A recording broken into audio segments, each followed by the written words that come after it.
কিরে পোলাপান, রিলস তো অনেক দেখছো, চলো একটু পড়ালেখা করি। চলো গুরুত্বপূর্ণ একটা এমসিকিউ সলভ করি। কি বলছে?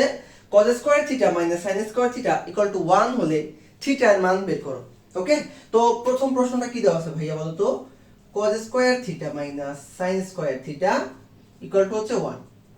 ওকে, তো তুমি এখান থেকে sin cos দুটোই দেওয়া আছে না, তুমি যে কোনো একটাকে কনভার্ট করবা, মানে যে কোনো একটাকে কনভার্ট করবা। যেমন cos স্কয়ার থিটা মানে কি 1 মাইনাস sin স্কয়ার থিটা, এখান থেকে থাকে একটা minus sin square theta equal to হচ্ছে 1। ওকে, তাহলে এই যে minus sin square theta minus sin square theta, তাহলে কি থাকে মাইনাস 2 sin স্কয়ার থিটা, আর এই প্লাস 1টা এই পাশে গেলে হবে মাইনাস 1। তাহলে এখান থেকে তুমি যদি sin theta sin square theta by করো, তাহলে 1 মাইনাস 1 কত হয় 0, 0 কে মাইনাস 2 দ্বারা ভাগ করলেও 0ই হয়।